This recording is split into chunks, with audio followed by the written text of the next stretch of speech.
አምጣልኝ አልኩ በቃ እንዲህ አይነት ጽድት ያለ ሙዚቃ አምጣልኝ ነው ምልኩ እንዲህ አይነት የመድረክ አያያዝ እንዲህ አይነት ኮንሰርት አይተህ ታውቃለህ ወይ ያልኩ ያሉት እንዴ ይቀልጠው መንደር ቸርች ውስጥ እኮ ነው ገብርኤልን ቸርች ውስጥ በጣም ታዋቂ እንትን ነው ማን ነው አረግረግባይ እሺ ዘማሪ ነው በጣም ታዋቂ ዘማሪ ነው ባይዘው ይሄ ቸርች ውስጥ ነው ቴዲ አፍሮ አበላ ሮፍናንዬ አባቴ እነ ልጅ ሚካኤል ቴዲዮ ምናምን በቃ ወፍ የለም መድረኩ ተይዟል አልኩ አባቴ እኔ ጆ አልጋኝ እንደዚህ ነው አልጋው እሺ እንደዚህ ነው አልጋሽ እንዲታኝተሽ የምታየው መድኃኒዓለም ስዕል ነው አንግ ቀና ብዬ መድኃኒዓለም ነው ያዩትና ቀልደኛ ካልጋይ ስትነሺ ከፊት ለፊትሽ ያየሽው መድኃኒዓለምን አይደለም ሰይጣንን ነው። ይኸውላችሁ በዚህች ልጅ መፍረድ አንችልም። እሷ ያለችበት ቤተ እምነት በራሱ ዘፋኞችን ያበረታታል። እውነት ጆ እናውራ ከተባለ ማለት ነው አሁን በዓለም የምናውቃቸው አንተ የተቃቀስካቸው ሙዚቀኞች ማለት ነው መድረክ ላይ እንዲህ አይነት ብቃት አላቸው። አንወሻሽ አሁን እኮ የቸርች ኳይሮች የቸርች ዘማሪዎች እኮ ሙዚቀኛንን የሚሉትን በሙሉ ቁርጥም አድርገው ነው የበሉት አባቴ ቁርጥም አድርገው መድረክ አያያዝ ምትል አዘላለል ምትል አጨፋፈር ምትል የሙዚቃ ስልቱ ደንደን እና ጆዬ አንተ የተናገርካት ቤተ እምነት ልጆቿን አሽቀንጥራ የምትጥል ቤተ እምነት አይደለችም። ወደኔ የመጣውን ከቶ ወደ ውጭ አላወጣም ነው ያለው ጌታ ኢየሱስ ክርስቶስ። የመጣው ለበሽተኞች ነው፣ መድኃኒት ስለሚያስፈልጋቸው ነው። እናንተ ደካሞች ወደ እኔ ኑ ያለው ደካሞችን ነው የጠራው። ቤተ ክርስቲያን ደግሞ ሙዚቀኞችን፣ ዘፋኞችን አሽቀንጥራ የምትጥል አይደለችም። እግዚአብሔር አምላክ የተመሰገነ ይሁን። አንተ የኮነንካቸው እነዚህ መድኃኒዓለምን ሲሉ አይ ሰይጣንን ነው የምታመልኩት ያልካቸው እነዚህ ሙዚቀኞች ግን ቤተ ክርስቲያን እንኳን ሲመጡ ጥንጓን ይዘው በገረገራው ዳርዳሩ ነው የሚሉት። ምክንያቱም ደካማነታቸውን ያውቃሉ። ኃጢአተኛ ነን ብለው ነው የሚያምኑት። ነገር ግን ቤተክርስቲያን ስጠራቸው ቤተክርስቲያንን ለማገዝ ከነ ኃጢአታቸው ከነ ድካማቸው ከነ ማይካቸው ይመጣሉ። ነገ ከነገ ወዲያ ደግሞ መንፈስ ቅዱስ ሲነካቸው ማይካቸውን ጥለው ያመሰግናሉ። እግዚአብሔር የደካሞችም አምላክ ነው። አንተ እንዳልከው የኢትዮጵያ ኦርቶዶክስ ተዋሕዶ ቤተክርስቲያን ዘፋኞችን የምታበረታታ አይደለችም። ይሄ እድሜህን ያማከለ ንግግር ስለሆነ እኔ ይቅር ብያለሁ። ቤተክርስቲያን ማትቀየም ምክንያቱም ያው የልጅ አይምሮ ስለሆነ ማለት። ግን አንድ እውነት አለ።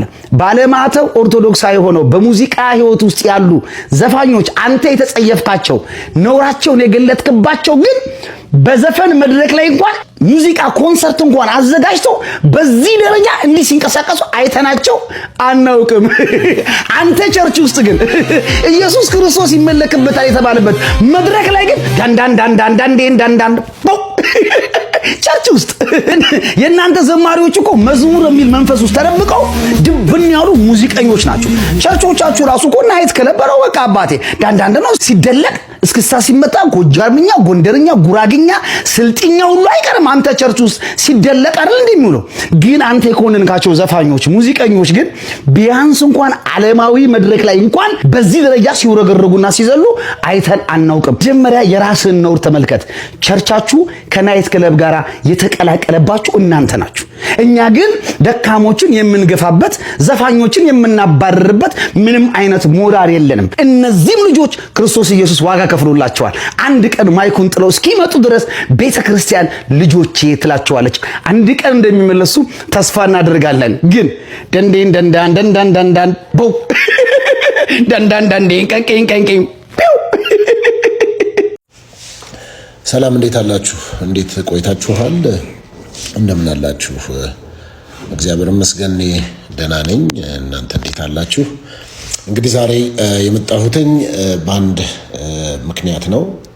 ያም ደግሞ ከሰሞኑ በሶሻል ሚዲያ ላይ እንግዲህ በተለያየ ሁኔታ ብዙ ሰዎች ቅያሜያቸውን ልክም አይደለም ብለው በተናገሩት ነገር ስለሱ ምላሽ ለመስጠት ነው። ዝም ማለቱ ተገቢ አይደለም። አንዳንዶች ምናልባት ንቁን ነው አላከበረን ምናምን ብለው የሚያስቡ ግለሰቦች ሊኖሩ ይችላሉ። በተለያየ ሶሻል ሚዲያ ላይ የሚጽፉ ቪዲዮ የሚሰሩ በተለያየ ሁኔታ ስለዚህ ከዚህም አንፃር ምላሽ ለመስጠት ነው የመጣሁት ማለት ነው። አንደኛ ነገር እንግዲህ ጂንካ ላይ በተፈጠረው ፕሮግራም ነው ብዙ ነገር ተነስቶ የነበረው።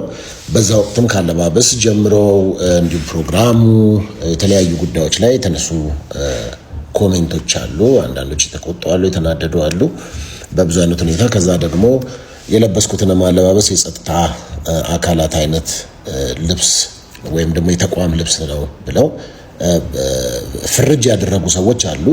ግን አይደለም። እውነት ለመናገር እዚሁ የሚሸጥ ነጭ ሸሚዝ ነው የገዛሁት። ከዛ ደግሞ ነጭ ኮፍያ ነው ያደረኩት። ከየትኛውም አይነት የተቋም አለባበስ ጋር የሚገናኝም አይደለም። ያው በአንዱ የሆነች ነገር ፈልጎ ዝም ብሎ በጣም ኤግዛጀሬት ያደረጉም ሰዎች አሉ እንጂ ከዛ በተረፈ ከጸጥታ አካል ጋር ወይም ከህግ አስከባሪዎች ጋር የሚገናኝ አለባበስ አልለበስኩም እውነት ለመናገር። ከዛ በተረፈ ደግሞ ጂንካ ላይ የተዘጋጀው ፕሮግራም ግሎሪ ወይም ኤልጄ የሚባል ቸርች ነው ፕሮግራም ያዘጋጀው። በዛ ፕሮግራም ላይ ተጋብዣለሁ። እንደ ማንኛውም እንግዳ ሄጄ ላገለግል የወንጌል አገልጋይ ነኝ፣ ሰባኪ ነኝ። የትም የተጠራውበት ቦታ ሄዶ የማገልገል ሂዱ ወንጌል ለፍጥረት ሁሉ ስበኩ የሚል መጽሐፍ ቅዱሳዊ መርህ ያለኝ ሰው ነኝ እና በዛ ልክ የትም ቦታ ብጠራ ሌላም ቦታ ሄጄ ብዙ ቦታ ሄጄ አገልግያለሁ። ግን የፕሮግራሙ አዘጋጅ እኔ አይደለሁም፣ ዋነኛ ምን አይደለሁም። የታጀብኩትም ነገር የለም እኔ። ምክንያቱም ከዚህ በፊትም ስታጀብም አይታችሁ አልታውቁ፣ እጀባንም አልቀበልም እኔ። ከዚህ በፊት የሰሯቸው ቪዲዮዎችንም ላስቀምጥላችሁ እችላለሁ። አልቀበልም በፍጹም። ማንም ሰው መታጀብ ኢየሱስ እስካልታጀበ ኢየሱስ ያላደረገውን ነገር በምንም አይነት ሁኔታ ሌሎች ሰዎች ሊያደርጉት ይገባሉ ብዬ አላምንም። እንደውም ከተቻለ ኢየሱስ ክርስቶስ ሄሮድስ ራሱ ገና በልጅነቱ በተነሳበት ጊዜ እጀባ አይደለም ወደ ግብጽ ነው የተሰደዱት። እንደውም ካስፈለገ ያሰድዳል እንጂ በተታጀበት ምንም አይነት ሁኔታ አለ ብዬ አላምንም፣ አልቀበለውም። አቋሜም ነው። በፍጹም ይሄን አቋሜን የምቀይር አይደለም በምንም አይነት ሁኔታ። ነገር ግን በተጋበዝኩበት ቦታ ደግሞ ወንጌል የመስበክ ስራዬ ነው፣ ግዴታዬ ነው። ወንጌል መስበክ ስራህ አድርግ ስለሚል ወንጌል መስበክ ስራዬ ነው። ለዛ ደግሞ እሄዳለሁ። የተጠራሁበት ቦታ ሄጄ ያመንኩበትን ነገር አገለግላለሁ ማለት መጽሐፍ ቅዱሳዊ እይታውን። ከዛ በተረፈ በወቅቱ በጂንካ ላይ በነበረው ፕሮግራም አይ ቲንክ የሙስሊሞች እንትን ነበረ፣ ጾም ላይ ነበሩ እስከ አርብ ድረስ በዓላቸውን እስኪያከብሩ ድረስ። ስለዚህ የጸጥታ አካላት በዛ ወቅት የተዘጋጀው ኮንፈረንሱ የተዘጋጀው አንድ አይነት ሜዳ ላይ ነው።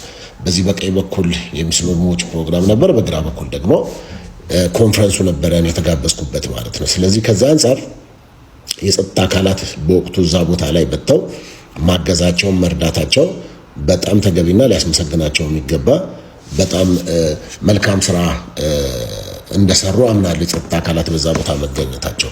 ከዛ በተረፈ ግን እጀባን ምናምን ይሄ ንጹህ የሆነ ኢትዮጵያዊ በነገራችን ላይ ከጥቂት ሰው በተቀር ይሄን ያህል ሊተናኮልህ የሚፈልግ የለም። ሀሳብህን ላይቀበለው ይችላል። እንደውም ካገኘው ወዳለ ፎቶ እንነሳ ነው እንጂ የሚል ያን ያህል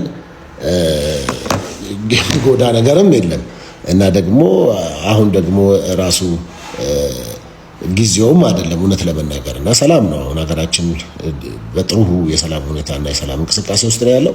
ስለዚህ ያን ያህል ወከባ የሚፈልግም አይደለም፣ እኔም የምቀበለው አይደለም። በፍጹም እጀባን ምናምን አልቀበልም እኔ ከአገልግሎት ዋለ። ከዛ በተረፈ ፕሮግራሙ የኔም አይደለም፣ ተጋብዤ ነው የሄድኩት እንደማንም ሰው። ፕሮግራሙ እንዴት እንደተዘጋጀም ማቀው ነገር ሐሙስ ዕለት ነው የሄድኩት፣ ሐሙስ ማታ ነው የሄድኩት። ስለዚህ አርብ፣ ቅዳሜ፣ እሁድን አገልግዬ ተመልሻለሁ። ከዛ በተረፈ ፕሮግራሙ የኔ አይደለም። ማንም ሰው ከኔ ውጪ እኮ ሌሎቹ ተጋብዘዋል። ከኔ ውጪ ሌላ አገልጋዮችም የተጋበዙ ነበሩ፣ አገልግለዋል ነበሩ። ስለዚህ ከኔ ጋር የሚመለከት አይደለም። በዚህ አጋጣሚ ግን ቅር የተሰኛችሁ ግልጽ ያልሆንላችሁ እንዴ ፓስተር ሶፊ ከሱ አይጠበቅም ልክም አይደለም። በነገራችሁ እንደ አንድ አባባል በዚሁ አጋጣሚ ልንገራችሁ፣ የሚገስጿችሁ የሚቆጧችሁ ሰዎች እናንተ ሌላ የተሻለ ነገር መስራት እንደምትችሉ ስላምኑባችሁ ነው። ፖቴንሻሉ አቅሙ ስላላችሁ ሌላ ነገር እኮ ቢያደርግ ይችላል ብላችሁ ስላመናችሁ ነገ ለሚሄድበት መንገዴ ጥሩ እንዲሆን እንድስተካከል ነው ማየው። በሱ አይነት ነው ማየው እንጂ ከጥላቻ አንፃር ነው የኔን ነገር ስላልፈለጉ ነው ስለምጠሉኝ ነው ምናምን የሚል አይደለም ማየው። አሉ በጥላቻ በመናምን ሊያደርጉ የሚችሉ። ከዛ በተረፈ ግን አብዛኞቹ ለኔ ገንቢ ሆነው ስላገኘዋቸው ከዛ አንፃር ይቅርታ መጠየቁ ልክ ስለሆነ ኢቭን በግል ያዘናችሁም እንደ መንግስትም እንደ ቤተ እምነት ተቋማትም ቅር የተሰኛችሁ በዚህ ሁኔታ ካላችሁ ያላችሁት ያያችሁ ቅሬታችሁን የገለጻችሁት ኦሬዲ ስላየሁኝ እናንተን ይቅርታ ጠይቃለሁ። ከዛ በተረፈ ግን ቅሬታችሁንም ያልገለጻችሁ ለምን ብላችሁ ያዘናችሁ ሰዎችም በዚህ አጋጣሚ ይቅርታ መጠየቅ ፈልጋለሁ። እግዚአብሔር አገራችንን ይባርክ፣ እግዚአብሔር ኢትዮጵያን ምድራችንን ይባርክ ልልወዳለሁ። ስለዚህ ይቅርታ እንደተቀበላችሁኝ አምናለሁ። ወንጌል ይቀጥላል፣ እኛም እንቀጥላለን፣ አብረን እንቀጥላለን። ሰላም ሁሉኝ። ቴንኪው። አቶ ሶፎንያስ ከዚህ በፊት በለመደው አካሄዱ የብልጽግና ዋና ጽሕፈት ቤት ሄዶ ይሄንን ፎቶ ተነስቶልናል። ሰሞኑን የብልጽግና ወንጌልን ይዘው ምስኪኑን የጂንካ ህዝብ በወንጌል ስም ማጅራቱን ሊመቱት የማዕረግ ልብስ ለብሰው ወዲህ ወዲያ ሲሉ የነበሩት ሶፎንያስ ሞላልኝና አቶ ጆይጨሮ ከህዝብ ሰፊ ወቀሳን ሲያስተናግዱ አቶ ሶፎንያስ ከዚህ በፊት በለመደው አካሄዱ የብልጽግና ዋና ጽሕፈት ቤት ሄዶ ይሄንን ፎቶ ተነስቶልናል። አንዱ ፎቶማ ብትመለከቱት ሪሰፕሽኖቹን ተነሱልኝ ብሎ የነሱ ቦታ ላይ ሁሉ ቁጭ ብሎ ነው ፎቶውን የተነሳው።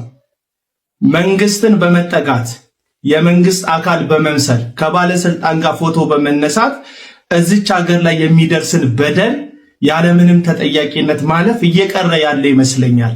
ምክንያቱም የሚጠይቅና እስከ ዳር ድረስ መብቱን የሚያስከብር ትውልድ ስለተነሳ ማለት ነው። ከዛም ባለፈ ደግሞ መንግስት ራሱ እሱ ላይ ተለጠፋችሁ ስሙንም ሆነ ክብሩን በማይመጥን መንገድ የምትሄዱት አካሄድ እንደማያድናችሁ ከአቶ መንሱር ጀማልና አቶ ዳለቻ መማር ያለባችሁ ይመስለኛል። ሁለት ግለሰቦች የመንግስት ቀኝ እጅ እንደሆኑ በተለያየ ጊዜ ሲገልጹ የነበረ የግል ፍላጎታቸውን ሲያራምዱ ህዝብ ጮሆባቸው ተጠያቂ እንዲሆኑ የተደረጉ ሰዎች ናቸው።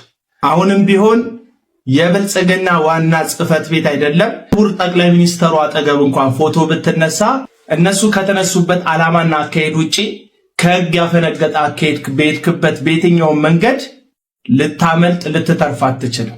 ከባለስልጣን ጋር ፎቶ እየተነሳችሁ ሰውን የምታሳቅቁና ሰውን የምታስፈራሩ ከባለስልጣን ጋር የተነሳችሁትን ፎቶ ለህገ ወጥ ዓላማ የምትጠቀሙ እንዲሁ በየጽሕፈት ቤቱ እየሄዳችሁ ፎቶ የምትነሱ ሰዎች ፋሽኑ ያለፈበት የተበላበት ይመስለኛል።